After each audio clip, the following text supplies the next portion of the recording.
नमस्कार सर्वांना, Rupali delicious kitchen मध्ये आपलं स्वागत आहे। आज आपण मस्त अशी झटपट होणारी 5 मिनिटाची रेसिपी बघणार आहोत। आज आपण छान अशी वेट लॉस ची रेसिपी बघणार आहे। करायला एकदम 5 मिनिटं लागतात, खायला एकदम छान लागते। नाश्त्याला करू शकता, छोट्या ब्रेक साठी मुलांना पण देऊ शकता किंवा असं चटपटीत छान खाऊशी वाटलं तर तेव्हा पण असं आदल्या मधल्या वेळेमध्ये करून खाऊ शकता। पण खरं तरी वेट लूज साठी खूप छान आहे, एकदम मस्त प्रोटीन युक्त अशी रेसिपी आहे। व्हिडिओच्या शेवटी लाईक करायला विसरू नका। चॅनलला नवीन असाल तर चॅनलला सबस्क्राइब करा। तर मग चला आता साहित्य बघूया आणि रेसिपीला सुरुवात करूया। या रेसिपीसाठी एकदम असं घरातलंच साहित्य लागतं। तर आपण इथं 1 वाटी मूग भिजत ठेवून त्याला मोड आणून घेतले आणि घरीच मोड आणलेले आहेत। 1 टोमॅटो, 1 काकडी, 2 छोटीशी गाजर, 2 हिरवी मिरची, कोथिंबीर आणि 1 छोटासा कांदा घेतलाय। आपल्याला थोडंसं जिरं, लाल मसाला, धना पावडर, हळद, काळी मिरी पावडर आणि काळं मीठ लागणार आहे। काळ्या मिठाऐवजी तुम्ही रेग्युलर जे वापरता ते पण वापरू शकता, पण वेट लूज जर करायचं असेल तर शक्यतो काळं मीठ चांगलं पडतं त्यामुळं, आणि पोटासाठी चांगलं पण असतं काळं मीठ, त्यामुळे मी इथं काळं मीठ घेतलंय। तर आपण आता रेसिपीला सुरुवात करूया। तर सर्वात आधी आपल्याला मूग थोडेसे वाफवून घ्यायचे। तर त्यासाठी इथं मी साजूक तूप टाकते, अर्धा चमचा। वेट लूज साठी करतोय म्हणून इथं मी तूप यूज करते।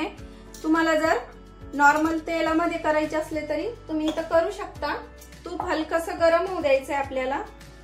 तूप हलकसं गरम झालं की पाव चमचा जिरं टाकायचं।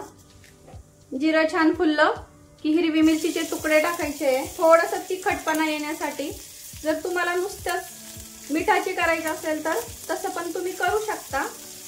मिरची खूप जास्त फ्राय नाही करायची, कच्चीच ठेवायची आपल्याला मिरची थोडीशी फ्राय झाली की आपल्याला इथं मूग टाकून घ्यायचे।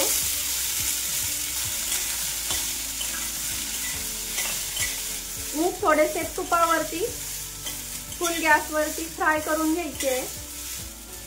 आता जे मी काळं मीठ घेतलंय ते इथं पूर्ण टाकते। मी चवीच्या अंदाजानुसार घेतलेलं आहे त्यामुळं पूर्ण टाकलंय इथं। आता आपल्याला मूग 2 मिनिटसाठी वाफवायला ठेवायचे। झाकण ठेवायचं आणि 2च मिनिट ठेवायचे फक्त, आपल्याला खूप जास्त वेळ ठेवायचे नाहीये। आता तोपर्यंत आपण भाज्या कटिंग करून घेऊया सगळ्या। तर हे बघा, अशा बारीक बारीक आपण इथं भाज्या कट करून घेतल्या आहे। वाटीचं प्रमाण म्हणाल तर अर्धी वाटी भरतं सगळं। तर मग आता सॅलेड तयार करून घेऊया। तर 2 मिनिट झाले आणि तोपर्यंत भाज्या कट करून झाल्या। तर बघूया आता कसे झाले आपले। पूर्ण शिजवायचे नव्हते आपल्याला मूग, फक्त थोडेसे 20% शिजून घ्यायचे होते। हे बघा, ते बघा पूर्ण शिजले नाहीये, अर्धे कच्चे आहेत। आता एखाद्या भांड्यात काढून घेऊया आपण हे। तर हे बघा, एका बाउल मध्ये इथं काढून घेतले। आता थोडंसं गरम आहे तोपर्यंत आपल्याला बाकीचं थोडं साहित्य टाकून घ्यायचंय। पाव चमचा धना पावडर, पाव चमचा मिरची पावडर, अगदी चिमूटभर हळद। तुम्ही कढईत शिजताना पण टाकू शकता, पण असा फ्लेवर छान लागतो। तुम्ही एकदा असं ट्राय करून बघा। काळी मिरी पूड, 2 काळी मिरी पूडची पूड आहे ही। आता आपल्याला सर्व भाज्या इथं टाकून घ्यायच्या आहे।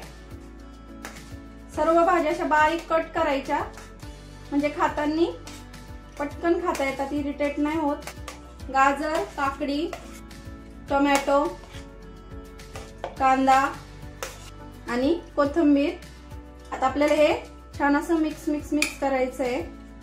असं छान कलरफुल तयार झालंय आपलं सॅलेड। स्प्राउट सॅलेड म्हणतात त्याला। खायला पण चविष्ट लागतं आणि वेट लूज साठी एकदम छान आहे। भरपूर असा सॅलेड पोटामध्ये जातं आणि स्प्राउट पण जातात, त्यामुळं वेट लूज साठी एकदम चांगलं आहे हे।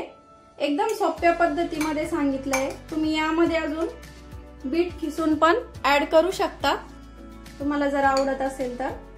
हे बघा, एकदम छान असं मस्त कलरफुल दिसतंय। तर रेसिपी आवडलीच असेल त्यामुळे लाईक करा। तर एकदम झटकेपट 5 मिनिटात होणारी डाएटची रेसिपी तुम्हाला कशी वाटली कमेंट मध्ये नक्की सांगा। रेसिपी आवडली असेल तर लाईक शेअर सबस्क्राईब करायला विसरू नका। रेसिपी नक्की ट्राय करा कारण घरचं जेवण आहे खरंच स्वादिष्ट असतं। अशाच नवीन छान छान रेसिपींसोबत पुन्हा भेटूया। तोपर्यंत बाय बाय।